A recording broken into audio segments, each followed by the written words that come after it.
Hello all. तो आज हम पढ़ेंगे अबाउट कोल्ब इलेक्ट्रोलिटिक मेथड। जो कोल्ब इलेक्ट्रोलिटिक मेथड है वो हमारे पास प्रिपरेशन ऑफ हाइड्रोकार्बन्स के लिए यूज़ होता है। हाइड्रोकार्बन्स में हम एल्केन्स, एल्कीन, एल्काइन तीनों इससे प्रिपेयर कर सकते हैं। तो कोल्ब्स तो हमारे पास नेम ऑफ द साइंटिस्ट है, कोल्ब ने वो मेथड को इंट्रोड्यूस करवाया था। Electrolytic means that by the process of electrolysis हम यहाँ पे एल्केन, एल्कीन या एल्काइन को प्रिपेयर कर सकते हैं। यहाँ पे हम पहले देखेंगे that how to prepare an alkane, right. तो प्रिपरेशन ऑफ एल्केन की अगर हम बात करते हैं that what are the starting materials हमें जो चाहिए होंगे, तो सबसे पहले हमें यहाँ पे चाहिए होता है सॉल्ट ऑफ कार्बोक्सिलिक एसिड। अब अगर हम सॉल्ट की बात कर रहे हैं तो सॉल्ट हमें पता है दैट सॉल्ट हमारा बनता है एसिड और बेस की रिएक्शन से।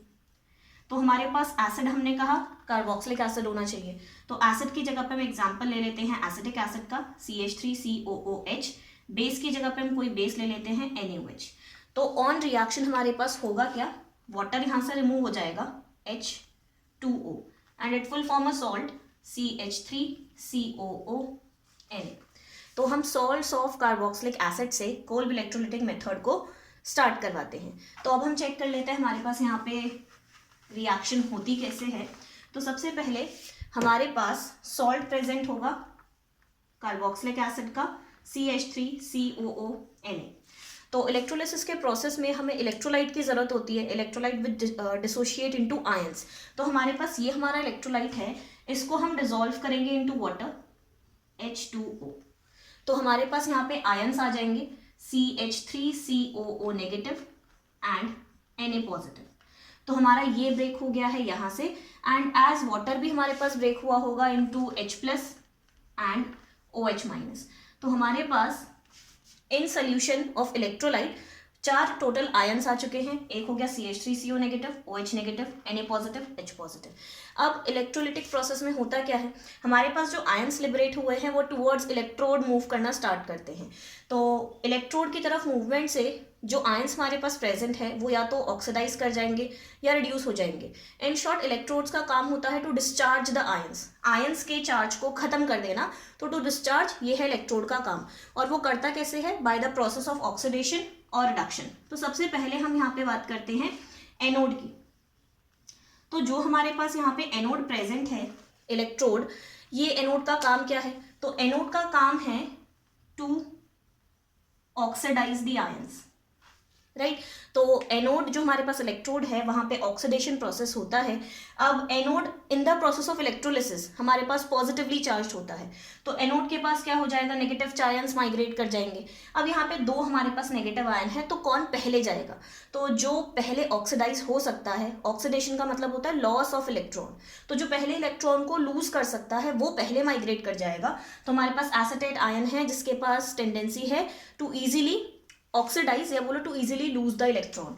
तो हमारे पास CH3COO नेगेटिव कर जाएगा यहाँ पे ऑक्सीडाइज। अब ऑक्सीडेशन मतलब होता है लॉस ऑफ इलेक्ट्रॉन। तो यहाँ पे चेक करो, हमारे पास यहाँ पे प्रेजेंट है एक एक्स्ट्रा इलेक्ट्रॉन। एक इलेक्ट्रॉन ऑक्सीजन का है और एक इलेक्ट्रॉन उसने एक्वायर किया है फ्रॉम सोडियम, तो वो है उसका एक्स्ट्रा इलेक्ट्रॉन। तो एनोड में क्या होगा, वो अपने इलेक्ट्रॉन्स को लिबरेट कर देगा बाहर, और जैसे ही उसने अपना एक इलेक्ट्रॉन छोड़ा तो यहाँ पे चेक करो, ऑक्सीजन के पास बचा है एक इलेक्ट्रॉन और कार्बन अपने इस इलेक्ट्रॉन को यहाँ पे बॉन्डिंग के लिए शिफ्ट कर देगा। तो हमारे पास C डबल बॉन्ड O और यहाँ पे भी आ जाएगा डबल बॉन्ड O। तो हमारे पास एक मॉलिक्यूल CO2 यहाँ से बाहर आ जाएगा।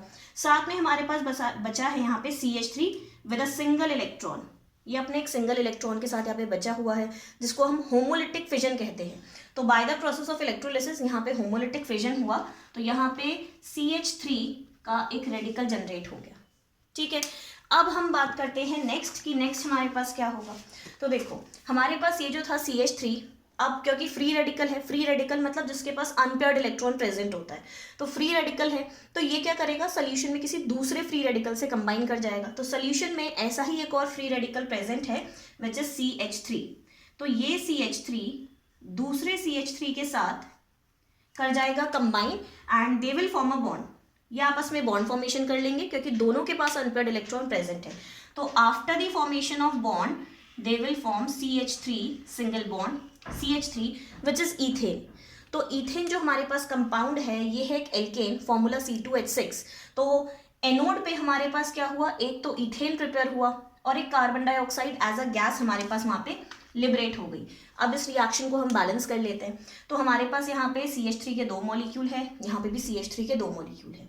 ये CH3 के 2 मॉलिक्यूल कहाँ से आए होंगे, जब यहाँ पे हमारे पास 2 CH3 के मॉलिक्यूल्स लिबरेट हुए होंगे। तो यहाँ से हमने इसे बैलेंस कर दिया 2CH3। अब यहाँ पे 2CH3 है, मतलब इसके 2 मॉलिक्यूल्स होंगे जो ब्रेक कर रहे होंगे, तो इसको हमने बैलेंस कर दिया इससे। तो 2CH3 यहाँ से जनरेट हुआ and 2CO2 will be liberated. और लिबरेट कैसे होगा, जब ये अपने 2 इलेक्ट्रॉन्स को बाहर कर देगा। तो एक मॉलिक्यूल ने 1 इलेक्ट्रॉन बाहर किया, दूसरे मॉलिक्यूल ने दूसरा इलेक्ट्रॉन बाहर किया और दोनों ने CO2 की फॉर्मेशन की। साथ में 2 CH3 के रेडिकल हमारे पास आए, आपस में कॉम्बिनेशन के बाद उन्होंने एल्केन की फॉर्मेशन कर ली। तो एट एनोड हमारे पास एक तो कार्बन डाइऑक्साइड आया है और एक हमारे पास एल्केन प्रोड्यूस हुआ है। ठीक, अब इसको हम यहाँ पे लिख लेते हैं कि हमारे पास CH3COO नेगेटिव की वजह से क्या हुआ, एक तो एल्केन मिला और एक हमें मिल गया CO2।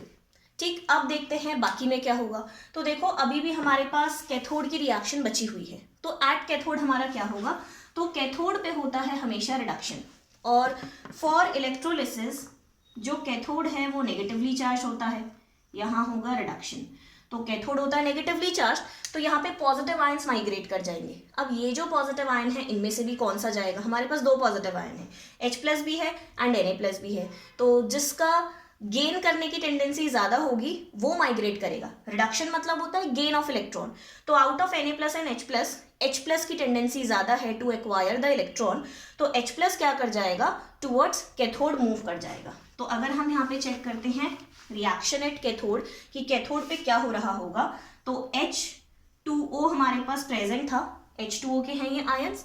उस H2O में से ये जो H+ है, ये H+ क्या करेगा, एक इलेक्ट्रॉन को गेन कर लेगा। राइट, जैसे ही इसने एक इलेक्ट्रॉन को गेन किया तो यहां पे फॉर्म हो जाएगा एक हाइड्रोजन। हाइड्रोजन के ऊपर था पॉजिटिव 1 चार्ज।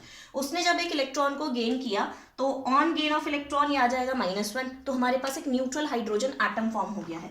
बट हाइड्रोजन ऐसे एग्जिस्ट तो करता नहीं है, तो ये हाइड्रोजन ऐसे ही सॉल्यूशन में बहुत सारे हाइड्रोजन आ रहे होंगे, उस हाइड्रोजन के साथ कंबाइन करके बना देगा H2।